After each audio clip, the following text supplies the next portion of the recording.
नमस्कार, आप देख रहे हैं जोहार झारखंड। आपके साथ मैं हूं शिप्रा झा और बुलेटिन में सबसे पहले बात करेंगे बड़ी खबर की।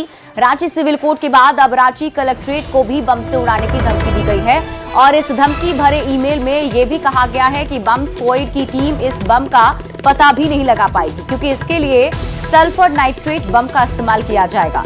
ईमेल से मिली धमकी के बाद पुलिस प्रशासन हाई अलर्ट पर है और सुरक्षा को लेकर सभी कदम भी उठाए जा रहे हैं। एसएसपी ने बताया कि लगातार मिल रही धमकी वाले ईमेल के पीछे किसकी साजिश है, इसका पता लगाया जा रहा है। धमकी के बाद कोतवाली डीएसपी के नेतृत्व में बम स्क्वाड की टीम पूरे कैंपस की बारीकी से जांच में जुटी हुई है। तो अब कलेक्ट्रेट ऑफिस को भी बम से उड़ाने की धमकी दी गई है। सिविल कोर्ट के बाद अब कलेक्ट्रेट को बम से उड़ाने की धमकी दी गई और ईमेल में यह भी लिखा गया है कि डॉग स्क्वाड की टीम भी इस बम को नहीं तलाश सकेगी। लगातार ऐसे प्राप्त हो रहे हैं जिसके सोर्स के बारे में हम भी जानकारी जुटा रहे हैं और सोर्स पूरे डाउटफुल टाइप के हैं। उस ईमेल्स में विभिन्न प्रकार की धमकियां दी जा रही हैं। पहले आपको पता होगा कि सिविल कोर्ट परिसर के बारे में धमकी दी गई थी, अभी समाहरणालय के बारे में धमकी दी गई है। जो एहतियातन कदम होते हैं वो कदम हम लोग उठा रहे हैं। बीडीडीएस टीम के द्वारा, स्वान डॉग्स के द्वारा हम लोग लगातार जांच करवा रहे हैं, चेकिंग करवा रहे हैं ताकि किसी प्रकार की अप्रिय घटना न घटे। हालांकि हमें ऐसा लगता है कि ऐसी इस बात की संभावना नहीं है किसी अप्रिय घटना की, परंतु फिर भी एहतियातन हमारे ये कदम जो है वो उठाया जा रहा है।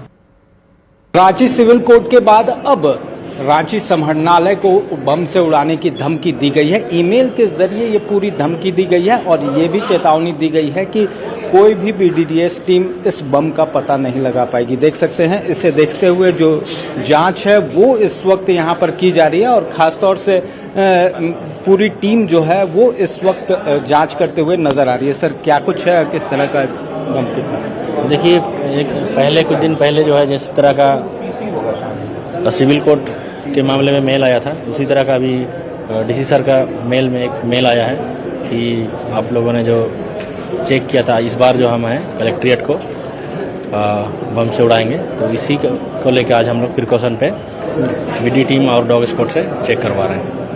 सर, तो देख सकते हैं ये ईमेल जो आया उसके बाद से जो पूरी टीम है वो सक्रिय हो गई है। झारखंड जगुआर की बीडीडीएस की टीम जो है वो जांच कर रही है, डॉग स्क्वाड भी है और तमाम इक्विपमेंट्स भी इस वक्त यहाँ पर मौजूद हैं, जिसके जरिए पूरी जांच जो है वो करते हुए यहाँ पर टीम जो है वो नजर आ रही है। खासतौर से अगर बात करें तो ये ईमेल कौन कर रहा है, इसके पीछे कौन लोग हैं, इसे लेकर भी जांच की जा रही है। अब तक जो आईपी एड्रेस मिले हैं वो ज़्यादा फेक मिले हैं, जिस वजह से पुलिस के लिए चुनौतियां बढ़ी हुई हैं। ऐसे में देखना होगा कि कब तक जो पुलिस है वो ईमेल करने वालों तक पहुंच पाती है और किस तरह से जो कार्रवाई है वो आने वाले दिनों में देखने को मिलती है। कैमरामैन संजीव तिवारी के साथ ओम प्रकाश, न्यूज़ 18 रांची। रांची से बड़ी खबर मिल रही है जहां के चुटिया थाना क्षेत्र में तेज रफ्तार का कहर देखने को मिला है। तेज रफ्तार कार ने 6 लोगों को कुचल दिया, जिसमें एक युवक धर्मेंद्र की मौके पर ही मौत हो गई, जबकि अन्य 5 लोग इसमें घायल हो गए हैं। पुलिस ने मामले में कार्रवाई करते हुए कार चला रहे अतुल चड्ढा को गिरफ्तार कर लिया है, साथ ही कार को भी जब्त कर लिया।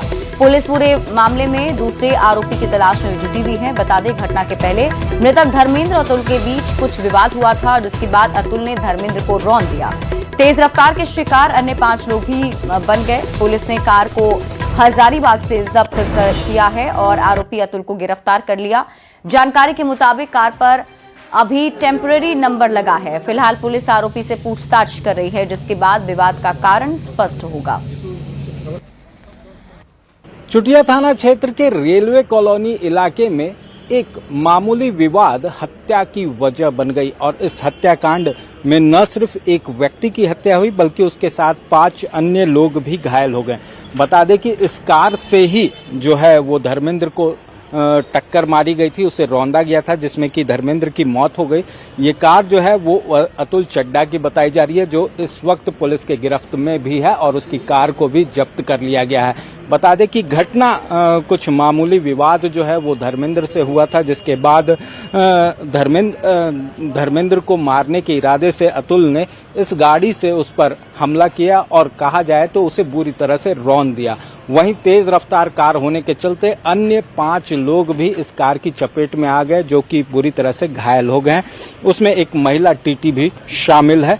और बता दें कि इस कार को उसके बाद पुलिस के द्वारा छापेमारी की गई और उसके बाद कई लोकेशनों पर एक साथ पुलिस की दबिश दी गई, जिसके बाद अतुल को तो गिरफ्तार कर लिया गया। अतुल के नाम पर ही ये कार है और इस पर फिलहाल टेम्पररी नंबर लगा हुआ है। वहीं इस कार में एक अन्य व्यक्ति भी सवाल था जो कि अतुल के साथ मौजूद था। पुलिस फिलहाल उसकी तलाश कर रही है। देखना होगा कि दूसरा आरोपी कब तक पुलिस के गिरफ्त में आता है। लेकिन जिस तरह से हाल के दिनों में राजधानी रांची में कार से लोगों को रौंदने का सिलसिला चल रहा है, ये कहीं ना कहीं खतरनाक है और पुलिस के लिए बड़ी चुनौती भी है।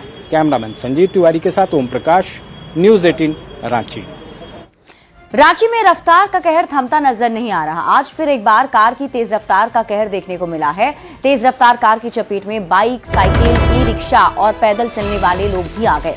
फिलहाल करीब 6 लोग घायल हो गए हैं। सभी को अस्पताल पहुंचाया गया है, जहां उनका इलाज चल रहा है। कार और ई रिक्शा भी बुरी तरह क्षतिग्रस्त हो गए। घायलों में बच्चे और महिलाएं भी शामिल हैं। हादसे के बाद कार चालक को पुलिस ने हिरासत में लिया। मौके से मामले की और अधिक जानकारी दे रहे हैं न्यूज़ 18 संवाददाता ओम प्रकाश।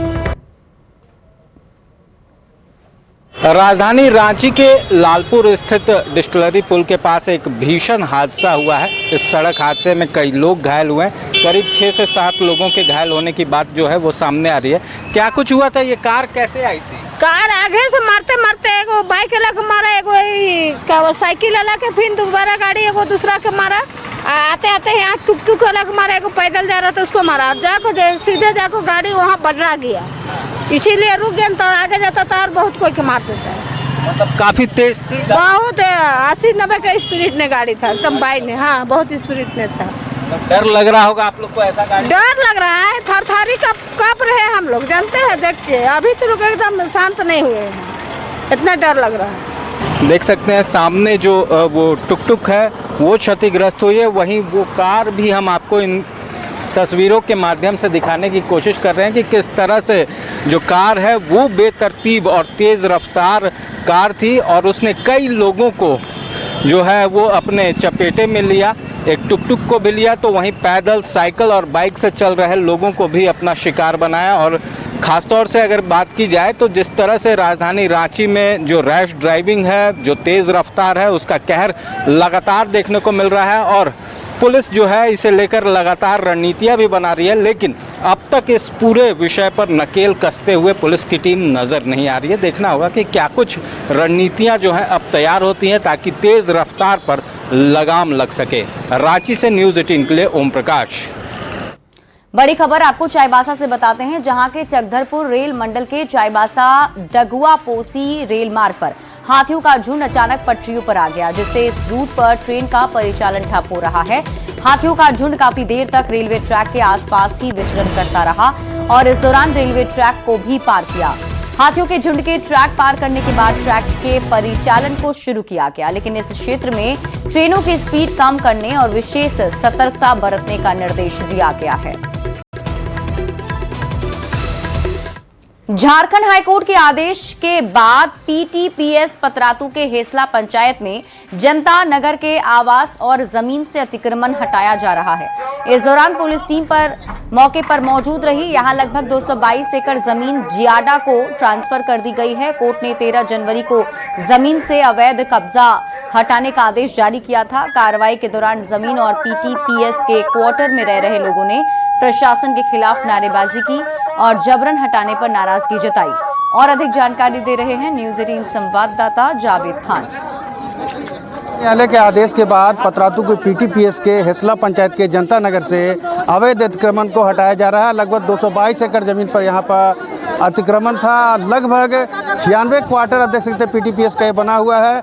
लगातार हटा के यहाँ पर अतिक्रमण हटाने की कार्रवाई की जा रही है। यहाँ पर रामगढ़ एसडीओ और यहाँ पर कई अधिकारी जो हैं यहाँ पर मजिस्ट्रेट के तौर पर नियुक्त किए गए। भारी संख्या में पुलिस बल की भी नियुक्ति की गई। देख सकते हैं लोग स्वेच्छा से यहाँ पर अतिक्रमण को हटा भी रहे हैं, चूँकि ये ज़मीन जो है जियाडा को हस्तांतरित की गई थी और जब यहाँ के लोग कोर्ट गए, हाई कोर्ट, वहाँ पर इनके खिलाफ ये पूरा आदेश आया है 13 जनवरी 2026 को। उसके बाद जो है रामगढ़ के एसडीओ ने कल ही एक पत्र निर्गत किया था कि आज से हर हाल में यहाँ से अतिक्रमण को हटा लिया जाना है। इसी को लेकर के देख सकते हैं तैयारी है। तो क्या आपको हटाया जा रहा है? हटाया जा रहा है। तो कब से यहाँ रह रहे थे आप? 20-25 साल से। आप लोग को मौका नहीं मिला? नहीं, कुछ मौका नहीं। कल रात में खाली 9 बजे आया, उसके बाद सुबह हटाना चालू हो गया। वो एक तो कम से कम एक दिन का भी टाइम देना चाहिए। जाएंगे आप लोग? कोई पता नहीं, अभी सामान कम सेव कर रहे हैं बाहर निकाल के कहीं। मेरे दादाजी 1934 में ही यहाँ पे आए थे, बोर्ड में थे वो। यहाँ उसके बाद से आप यहीं पे रहते हैं हम लोग, यहीं पे अलॉटमेंट क्वार्टर सब था हम लोगों का। तो कोर्ट का आदेश है, कोर्ट का आदेश है तो हम लोग रिस्पेक्ट कर रहे हैं कोर्ट का आदेश को, लेकिन प्रशासन अब कहाँ जाएंगे आप लोग? कोई अता पता नहीं है अभी कहाँ अब जाएंगे। देख सकते हैं पीला जेसीबी भी यहाँ पर आ गया है, यानी कि अब जो अतिक्रमण हटाने की कार्रवाई जो है यहाँ पर शुरू कर दी गई है और पूरा अतिक्रमण को हटाया जाएगा, क्योंकि झारखंड उच्च न्यायालय का आदेश है। उसी आदेश के आलोक में पूरा अतिक्रमण हटाया जा रहा था। यहाँ जो वर्षों से रह रहे थे उनमें निराशा का भाव, उनका कहना है कि अब वे कहाँ जाएंगे, लेकिन एक और झारखंड उच्च न्यायालय का आदेश है और उसे प्रशासन मानने के लिए यहाँ पर बाध्य भी है और अतिक्रमण को उसी आलोक में हटाया जा रहा है। जावेद खान, न्यूज़ 18 रामगढ़। अतिक्रमण हटाने के कुछ ऐसी भी तस्वीर देखने को मिली जिसे देखकर लोगों की आंखें डबडबा गईं। दरअसल सुबह में स्कूल गए जनता नगर के स्कूली बच्चे जब वापस आए तो देखा कि भारी पुलिस बल के बीच उनके आवास को खाली कराया जा रहा है, सामान को बाहर निकाला जा रहा है, जिससे बच्चे काफी मायूस हो गए। वहीं सूचना मिलते ही बड़का गांव के विधायक रोशन लाल चौधरी मौके पर पहुंचे और कहा मानवीय संवेदना के आधार पर यहां रह रहे लोगों को कुछ दिनों की मोहलत दी जानी जरूर थी। पतरातू के पीटीपीएस हेसला जनता नगर में अतिक्रमण हटाया जा रहा है। देख सकते हैं स्कूल से जब बच्चे आए तो देखा कि उनके जो क्वार्टर है उसको खाली कराया जा रहा है प्रशासन के द्वारा। इन्हें पता नहीं था कि यहाँ प्रशासन जो है इनके क्वार्टर को खाली कराने जा रहा है। इन बच्चों से हम बात करेंगे। अभी स्कूल से आई हो? हाँ। तो आपको अभी पता चला कि क्वार्टर खाली कराया जा रहा है? हाँ, स्कूल के आने के बाद पता चला कि अभी क्वार्टर खुला जा रहा है। तो आप लोग कहाँ जाओगे अब? पता नहीं अब कहाँ जाएंगे। पता नहीं। क्या नाम आपका है? शिक्षा कुमारी। स्कूल से आने जाने के समय पता नहीं था ना? नहीं। आने के बाद पता चला? हाँ। एक और बच्चा, क्या नाम है बेटा आपका? तो घर खाली हो रहा है, पुलिस खाली करा रहा है। यहाँ कब से रह रहे थे आप? हमको नहीं पता। अपने मम्मी पापा के साथ रहते थे? अच्छा। एक और बच्चा, क्या आपका नाम है? शम्स नजर। स्कूल से आने के बाद क्या देखे? क्वार्टर खाली हो रहा है। कौन हटा रहा है? पुलिस हटा रहा है। आप लोग को हटाया जा रहा है?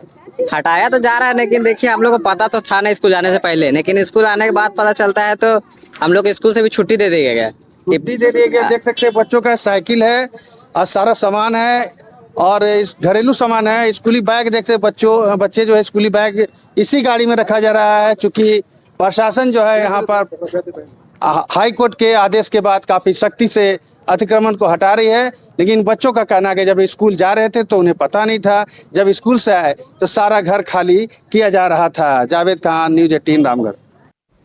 खबर आपको हजारीबाग से दिखाते हैं, जहां चौपारण थाना क्षेत्र में अवैध मादक पदार्थों के खिलाफ बड़ी कार्रवाई की गई। देहर पंचायत के पत्थल गड़ा और करगा जंगल में वन विभाग और चौपारण पुलिस ने संयुक्त अभियान चलाया। ड्रोन की मदद से दुर्गम क्षेत्रों को चिन्हित कर लगभग 2 एकड़ में लगी अवैध अफीम की फसल को नष्ट कर दिया गया।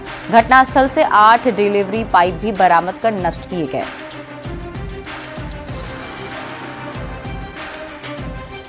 मुख्यमंत्री मैया सम्मान योजना की शुरुआत में लाभ तो कई महिलाओं को मिला, लेकिन 3-4 किस्त मिलने के बाद अब राशि नहीं मिल रही, जिसे लेकर अब सरकार की ओर से उन्हें दोबारा राशि देने की तैयारी की जा रही है। इसके लिए आवश्यक कार्रवाई शुरू कर दी गई। जेएमएम का कहना है कि इस तरफ से कदम से समझा जा सकता है वर्तमान सरकार महिला सशक्तिकरण के लिए कितनी गंभीर है। वहीं बीजेपी ने सरकार पर निशाना साधते हुए कहा कि सरकार इस तरह की योजना को वोट बैंक के रूप में इस्तेमाल कर रही है। कि सरकार ने एक बेहतरीन फैसला किया कि पुनर्समीक्षा उन लोगों के लिए जिनकी राशि रोक दी गई है या रुक गई थी, जिस कारण से भी छोटी छोटी त्रुटियों के कारण भी उनको पैसा नहीं मिल रहा था। इस दर्द को समझते हुए सरकार ने यह फैसला लिया। माननीय हेमंत जी का यह फैसला बहुत ही सराहनीय है।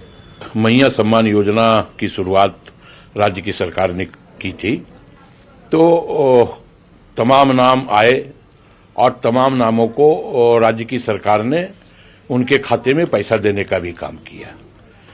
लेकिन बीच में कुछ गलत लोग भी इस मैया सम्मान योजना का लाभ उठाने लगे, जिन्हें उठाना नहीं चाहिए था, जो बिलो प्रॉपर्टी लाइन से काफी ऊपर थे। वैसे लोग भी मैया सम्मान योजना का लाभ लेने लगे, तो सरकार ने उसकी जांच करवाई। देखिए, मैया सम्मान योजना इस सरकार की सिर्फ वोट लेने की एक भत्ता योजना थी। अब इन्होंने 65 लाख मैयाओं को चुनाव से पूर्व दिया था और चुनाव के बाद समीक्षा करके 20 लाख लोगों को हटा दिया। धनबाद में एसएससी एमटीएस की परीक्षा कैंसिल कर दिए जाने से परीक्षार्थियों में आक्रोश देखने को मिल रहा है।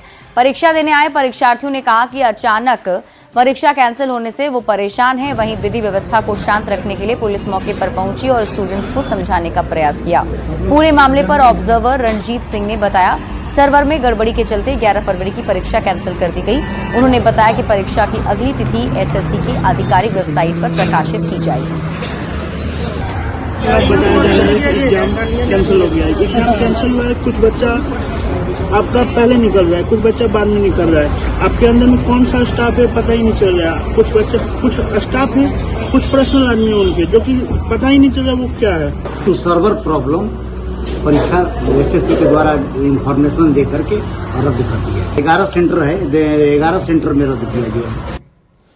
सिमडेगा सदर अस्पताल में 1 महीने पहले अल्ट्रासाउंड मशीन लगाई गई थी। इसका उद्घाटन भी किया गया था, लेकिन आज तक ये अल्ट्रासाउंड मशीन शुरू नहीं की गई। सदर अस्पताल में बस एक सजावट की वस्तु बनकर रह गई है, क्योंकि अस्पताल में एक भी रेडियोलॉजिस्ट की नियुक्ति नहीं की गई, जिस कारण लोगों को अल्ट्रासाउंड कराने के लिए रांची, राउरकेला और कोलेबिरा का सहारा लेना पड़ता है। फुल फ्लेज्ड वे में दिल्ली का अल्ट्रासाउंड की उपलब्धता नहीं हो पा रही है, तो रेडियोलॉजिस्ट के इंतजार में हाथी दांत साबित हो गई। अब जो भी बताएं आप लोग, हाथी दांत हो या नहीं हो, लेकिन हम लोग तो एक प्रयास कोशिश किए हैं। जब कुछ नहीं था तो कुछ सही, यही सोच के हम लोग पॉजिटिव वे में चल रहे हैं। कल भी हम लोग भेजे हैं, रेडियोलॉजिस्ट का डिमांड भेजे हैं, और जब आ जाएगा तब तो 100% होगा है। झारखंड के मुख्य निर्वाचन पदाधिकारी ने कहा है कि कई राज्यों में एसआईआर का काम चल रहा है और इसी कड़ी में दूसरे राज्यों में झारखंड से जुड़े वोटर के डिटेल सत्यापन के लिए भेजे जा रहे हैं। उन्होंने अधिकारियों को दस्तावेज समय पर भेजने के निर्देश दिए। मुख्य निर्वाचन पदाधिकारी निर्वाचन सदन से सभी जिलों के उप निर्वाचन पदाधिकारियों के साथ बैठक कर रहे थे। उन्होंने वोटर लिस्ट की मैपिंग के साथ साथ एब्सेंट, शिफ्टेड, डिलीट और डुप्लीकेट वोटर की भी सघन जांच के निर्देश दिए। महाशिवरात्रि को लेकर बाबा मंदिर प्रांगण स्थित 20 मंदिरों के शिखर से पंचशूल को उतारा गया है। वहीं 13 फरवरी को बाबा भोले और पार्वती मंदिर के शिखर से उतर जाएगा। पंचशूल साफ सफाई के बाद 14 फरवरी को विधिवत सभी पंचशूलों का प्रशासनिक भवन में पूजा अर्चना की जाएगी। बाबा मंदिर दीवार के द्वारा कपड़े में गुप्त मंत्र लिखकर पंचशूल में बांधा जाएगा और इसके बाद भंडारी परिवार के सदस्यों द्वारा मंदिर के सभी शिखर पर पंचशूल लगाए जाएंगे। बाबा मंदिर में परंपराओं को निभाने के लिए सभी का कार्य पहले से बटा हुआ है।